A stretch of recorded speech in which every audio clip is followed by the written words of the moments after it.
YS Jaganmohan Reddy కృషి ఏ మేరకు ఉందో వాళ్ళ ప్లకార్డ్స్ ద్వారా వాళ్ళు తెలియజెప్పే ప్రయత్నం చేస్తున్నారు. థ్యాంక్ యూ జగన్ అంటూ కూడా ప్లకార్డ్స్ ప్రదర్శిస్తున్నారు. భోగాపురం ఎయిర్పోర్ట్ ఆ స్థలం అక్యూజేషన్ దగ్గర నుంచి ఇచ్చిన పర్మిషన్స్ ఏ రకంగా వైఎస్ జగన్మోహన్ రెడ్డి కేంద్రం దగ్గరికి వెళ్ళి తీసుకొచ్చారనేది కూడా విశాఖ వాసులు గుర్తు చేసుకుంటున్న సిచ్యువేషన్. అయితే క్రెడిట్ చోరీలో భాగంగా అదంతా తానే తెచ్చాను అంటూ చంద్రబాబు నాయుడు మళ్ళీ శంకుస్థాపన చేసిన దానికే మళ్ళీ ఒకసారి శంకుస్థాపన చేయడం, ప్రారంభోత్సవానికి ఇప్పుడు అట్టహాసంగా బయలుదేరటం, క్రెడిట్ చోరీ ఏ రకంగా జరుగుతుంది అనేది ప్రజలు గమనిస్తున్నారు అనే దానికి ఉదాహరణగా ప్రస్తుతం వాళ్ళు ప్లకార్డ్స్ ద్వారా థ్యాంక్ యూ జగన్ అంటూ కూడా ప్లకార్డ్స్ ప్రదర్శిస్తూ ఆయనకు స్వాగతం పలుకుతున్న దృశ్యాలు మనం చూస్తున్నాం. సో ఈ ఆదరణే, ఈ అంశాలే బయటకు రాకూడదు అని ప్రభుత్వం చేసే కుట్రలను పటాపంచలు చేస్తూ కూడా ప్రజలు, ఆయన అభిమానులు బయటకు వచ్చి ఆయనకు అభివాదం చేసే ప్రయత్నం చేస్తున్నారు, కృతజ్ఞతలు తెలుపుతున్నారు. థ్యాంక్ యూ వైఎస్ జగన్ అంటూ కూడా ప్లకార్డ్స్ ప్రదర్శిస్తూ ఉన్నారు.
లేకపోతే హింసాత్మకమైన చర్యలు చేయడం గానీ ఏ రోజు జగన్మోహన్ రెడ్డి గారు గానీ, వైఎస్ఆర్సీపీ పార్టీ గానీ, వైఎస్ఆర్సీపీ అభిమానులు గానీ ఏ రోజు చేయలేదే.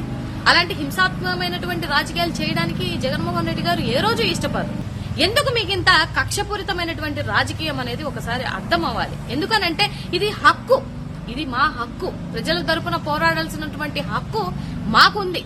సో ఇవాళ మీరు పోరాడరు, చెయ్యరు, ఏ బాధ్యతను సక్రమంగా నిర్వర్తించడు. ఇప్పుడు సిద్రి అప్పర్రాజు గారి విషయంలో కూడా కుట్రపూరితంగా కావాలని మర్డర్ కేసులు పెట్టించి ఇరికించి అన్యాయంగా వాళ్ళ కుటుంబాన్ని ఇబ్బంది పడుతున్నారు. ఇబ్బంది పడుతున్నటువంటి ప్రతి ఒక్కరిని గాని చట్టాన్ని మీ చేతిలో తీసుకుని మీ ఇష్టాసారంగా రెడ్ బుక్ రాజ్యాంగం చేద్దామనుకున్న ప్రతిసారి అడ్డుకట్ట వైఎస్ఆర్సీపీ పార్టీ వేస్తుంది. జగన్మోహన్ రెడ్డి గారు ప్రజలకి అండగా ఉంటారు. దాన్ని ఆపడం మాత్రం మీ తరం కాదు. జగన్మోహన్ రెడ్డి గారు మేము ఎవరిని రచ్చగొట్టేడు తోరణతో మాట్లాడే వ్యక్తులు కాదు కదా.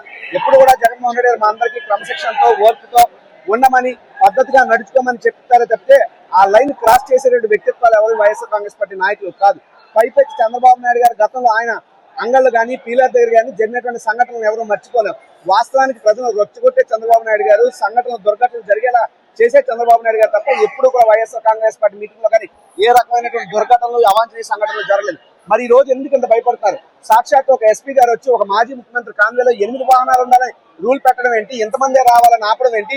ఇది మనం ప్రజాస్వామ్యంలో బతుకుతున్నామా, ఇంకెక్కడన్నా బతుకుతున్నామా? నేను అడుగుతున్నా, ఎందుకని మీ నాయకులకైతే ఒక రూలు, జగన్మోహన్ రెడ్డి గారికి అయితే ఒక రూలు, ఈ కూటమి ప్రభుత్వం ఎందుకు ఇంప్లిమెంట్ చేస్తుంది? ఈ రోజు వేలాదిగా పోలీస్ వ్యవస్థను కూడా వాడుతూ ఉన్నారు.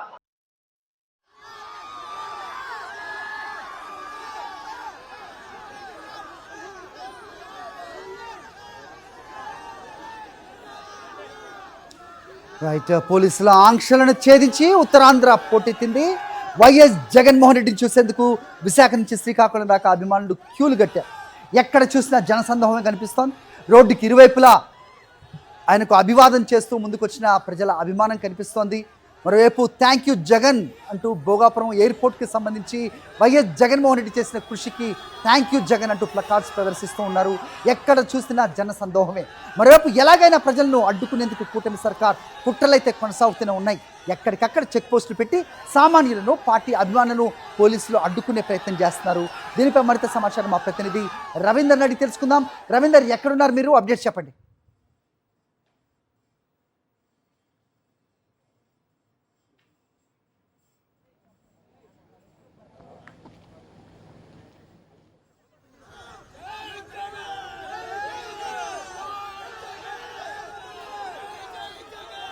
రవీందర్,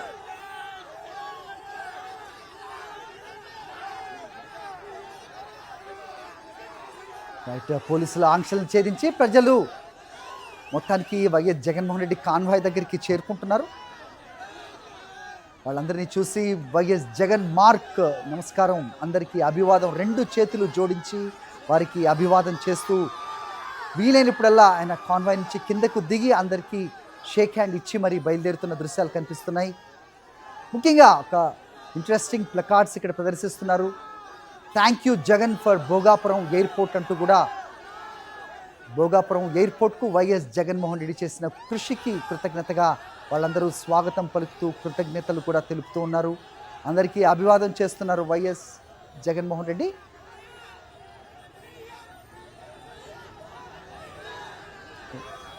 రైట్, ఒకసారి శ్రీకాకుళం జిల్లా జైలు వద్దకు వెళ్దాం. మా కరెస్పాండెంట్ రవీందర్ అక్కడే ఉన్నారు, మాట్లాడదాం. రవీందర్, సో ఎప్పట్లాగానే అనుకున్న సమయానికి వైఎస్ జగన్మోహన్ రెడ్డి కాన్వాయ్ చేరుకోకపోవచ్చు. ఎందుకంటే అడుగడుగునా ప్రజలు అడ్డు పడుతూ ఉన్నారు, తమ అభిమానాన్ని చూపించే ప్రయత్నం చేస్తున్నారు, ఆయనతో ఒకసారి షేక్ హ్యాండ్ ఇచ్చే ప్రయత్నం చేస్తున్నారు. Thank you Jagan for Bhogapuram airport అంటూ కూడా ప్లకార్డ్స్ ప్రదర్శిస్తున్నారు. ఆయన కాన్వాయ్ మధ్య మధ్యలో ఆగుతూ బయలుదేరుతోంది. ఆయన రావటం ఆలస్యమయ్యే పరిస్థితులే ప్రస్తుతం మనకు కనిపిస్తున్నాయి. అక్కడ ఎలాంటి సిచ్యువేషన్ ఉంది, ఏంటి అప్డేట్స్? రవీందర్. హరి, నిజంగా ఉత్తరాంధ్రకు వైఎస్ జగన్ రాబోతున్నారని సంగతి తెలిసిన తర్వాత నుంచే పెద్ద ఎత్తున ఈ ప్రాంతానికి సంబంధించినటువంటి వైఎస్ఆర్ కాంగ్రెస్ పార్టీ కార్యకర్తలు, జగన్ తాలూకు అభిమానులతో పాటు సాధారణ ప్రజలు కూడా ఆయన రాకోసం ఎదురు చూస్తున్నారు. ఎందుకంటే ఉత్తరాంధ్రకు ఆయన చేసినటువంటి మేలు ఎప్పటికీ మర్చిపోలేనిదంటూ కూడా వారందరూ గుర్తు చేసుకున్నారు. ప్రధానంగా శ్రీకాకుళం జిల్లాలో ఆయన చేసినటువంటి ముఖ్యమైనటువంటి అనేక కార్యక్రమాలు ఉన్నాయి. ఉత్తానంలో మంచినీటి సరఫరా సంబంధించి ఎంతో కాలంగా ఎన్నో దశాబ్దాలుగా ప్రజలు కోరుకుంటున్నారు. కానీ అక్కడ ఉత్తానంలో మంచినీటి కొరకు సరిగ్గా ఇవ్వలేని పరిస్థితి, కిడ్నీ వ్యాధిగ్రస్తులకు డయాలిసిస్ కూడా చేసేటువంటి పరిస్థితి లేకపోయింది గతంలో.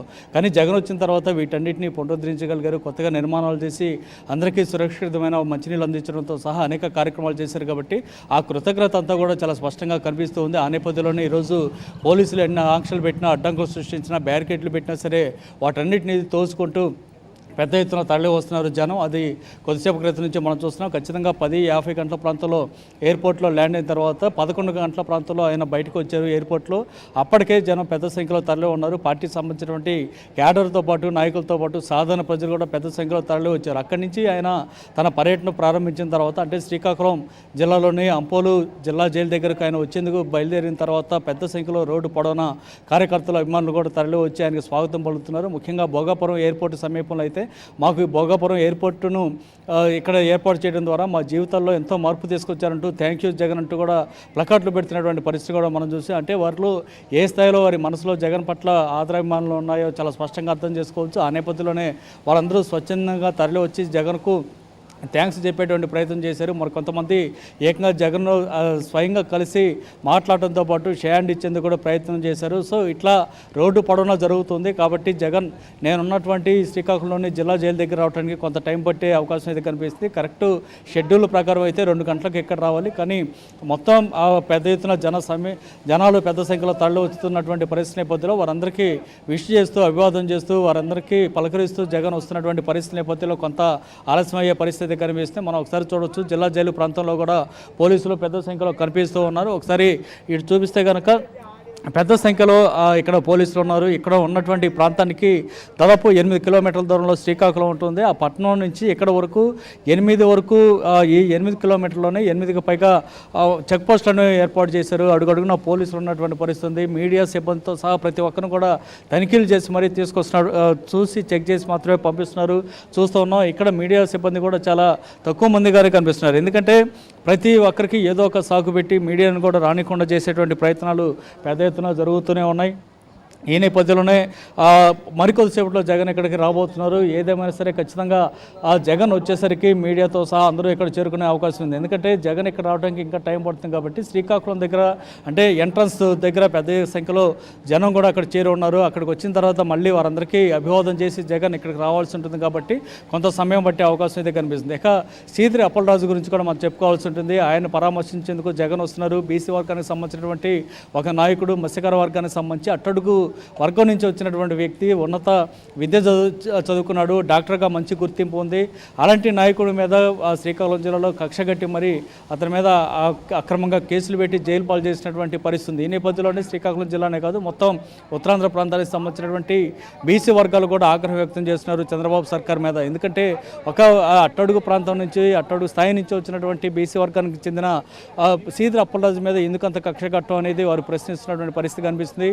కొడుకు యాక్సిడెంట్ చేస్తే తండ్రిని జైల్లో పెట్టడం, అది కూడా మర్డర్ కేసు కొడుకు మీద పెట్టడం. సాధారణంగా యాక్సిడెంట్ జరిగితే యాక్సిడెంట్ కేసులు పెట్టడం సహజంగా మనం చూస్తుంటాం. కానీ ఏకంగా మర్డర్ కేసులే పెట్టారంటే ఏ స్థాయిలో పోలీసుల మీద ప్రభుత్వం వైపు నుంచి ఒత్తిడి ఉందనేది మనం స్పష్టంగా అర్థం చేసుకోవచ్చు. చివరికి జిల్లా జడ్జి పోలీసుల మీద ఆగ్రహం వ్యక్తం చేస్తే తప్ప సెక్షన్లు మార్చినటువంటి పరిస్థితి కనిపించిందంటేనే పోలీసుల మీద ఏ స్థాయిలో ప్రభుత్వ యంత్రాంగం ఒత్తిడి చేస్తనేది మనం అర్థం చేసుకోవచ్చు. దాంతోపాటు సీదిరి అప్పలరాజు మీద కూడా కేసులు పెట్టి అక్రమంగా జైలు పాలు చేశారు. గత నెల 22వ తారీఖున ఆయన్ను అరెస్ట్ చేసే సమయంలో కూడా, మొన్న 22వ తారీఖున అరెస్ట్ చేసి తీసుకొచ్చే సమయంలో కూడా అత్యంత దారుణంగా వ్యవహరించారు. ఒక సీఐ అయితే సీదిరి అప్పలరాజు మాజీ మంత్రి, బీసీ వర్గానికి సంబంధించినటువంటి వ్యక్తిని కూడా చూడకుండా ఏకంగా చొక్కా కాలర్ పట్టుకొని లాక్కొచ్చినటువంటి పరిస్థితి. అంటే ఏదో రూపంలో పరువుకు భంగం కలిగించే విధంగా ప్రభుత్వమే ఈ విధంగా పోలీసులు ఉసిగల్పించేస్తుంది అనేది చాలా స్పష్టంగా అర్థమవుతుంది. అయినప్పుడు కూడా బీసీ వర్గాలు ఎవరు కూడా భయపడుతున్నటువంటి పరిస్థితి లేదు. ఖచ్చితంగా తాము వీటన్నిటిని ఎదుర్కొంటామని చెప్తున్నారు. ఏదేమైనా జగన్ కూడా ఇక్కడ రాబోతున్నారు. వైఎస్ జగన్ నేరుగా వచ్చి సీదిరి అప్పలరాజుని పరామర్శించబోతున్నారు. ఇప్పుడు నేను చూపిస్తున్నటువంటి జైలు ప్రాంతం ఏదైతే ఉందో ఇది జిల్లా జైలు. సో అంపోలు జైలుగా దీన్ని చెప్తూ ఉంటారు. ఇక్కడికి ఆయన రాబోతున్నారు. ఖచ్చితంగా 2 గంటల ప్రాంతంలో జగన్ ఇక్కడికి చేరుకున్న తర్వాత లోపలికి వెళ్తారు. కేవలం 5గురికి మాత్రమే పర్మిషన్ ఇచ్చారు లోపల జైల్లో లోపలికి వెళ్ళటానికి. జగన్తో పాటు ఇక్కడ ఈ జిల్లాకు సంబంధించినటువంటి నాయకులు అట్లాగే కుటుంబ సభ్యులు మొత్తం 5గురు లోపలికి వెళ్ళేందుకు అవకాశం అయితే కల్పించారు. దాంతోపాటు ఇక ఆంక్షలకు సంబంధించి చూస్తే కనుక పోలీసుల ఆంక్షలు, అడ్డంకులు అనేది మొదటి నుంచి కనిపిస్తూనే ఉన్నాయి. ఇప్పుడే కాదు, గతంలో 2 సంవత్సరాలుగా మనం చూస్తున్నాం. జగన్ ఏ జిల్లా పర్యటనకు వెళ్ళినా సరే ఖచ్చితంగా పోలీసులు ఆంక్షలు పెడుతూ ఉన్నారు. ప్రకాశం జిల్లాలో పొదిలో ఉన్నటువంటి పొగాకు రైతుల సందర్శనకు వెళ్ళినప్పుడుతో సహా ప్రతిసారి ఒక రైతాంగాల్ని పరామర్శించడానికి వెళ్ళినా లేదా పార్టీకి సంబంధించినటువంటి కార్యకర్తలు హత్యలకు గురైన సందర్భంలో ఆ కుటుంబ సభ్యులను పరామర్శించేందుకు వెళ్ళడంతో పాటు చివరికి ఏ పెళ్లిళ్ళు లాంటి కార్యక్రమాలు, ఫంక్షన్లకు వెళ్ళినా సరే పోలీసులు జనాన్ని రానికుండా చేసేటువంటి ప్రయత్నాలు పెద్ద ఎత్తున చేస్తూనే ఉన్నారు. ఇప్పుడు మనం చూస్తున్నాం ఈ జిల్లా జైలు దగ్గర కూడా ఏ స్థాయిలో పోలీసులు ఉన్నారనేది మనం చూడొచ్చు. ఇక్కడ రావడానికి కూడా చాలామంది చాలా చెక్ పోస్టులు దాటుకొని ఇక్కడికి రావాల్సి ఉంటుంది కాబట్టి ప్రతి చోట అడుగడుగున జనాన్ని ఆపే ప్రయత్నం చేస్తున్నారు. ఒక ప్రతిపక్ష నాయకుడు తన పార్టీకి సంబంధించినటువంటి ఒక మాజీ మంత్రిని, ముఖ్యంగా బీసీ వర్గానికి సంబంధించినటువంటి నాయకుడిని పరామర్శించడానికి వస్తే ఎందుకు ఈ స్థాయిలో వేధింపులకు గురి చేస్తున్నారు అనేటువంటి ప్రశ్న అన్ని చోట్ల నుంచి వస్తుంది. మేధావులు, ప్రజా సంఘాల నాయకులు ప్రశ్నిస్తున్నా సరే ప్రభుత్వం వైపు నుంచి సమాధానం అయితే లేదు. ఖచ్చితంగా ఇప్పటికే ఆల్రెడీ ఎయిర్పోర్ట్ నుంచి జగన్ బయలుదేరారు కాబట్టి ఇక్కడ రావడానికి మరికొంత సమయం పట్టే అవకాశం అయితే కనిపిస్తుంది. ఖచ్చితంగా 2 గంటల ప్రాంతంలో ఇక్కడికి రావాల్సినటువంటి షెడ్యూల్, కాకపోతే మరి కొంత లేట్ అయ్యే అవకాశం అయితే కనిపిస్తూ ఉంది. All right, Ravinder, thanks for the detailed inputs.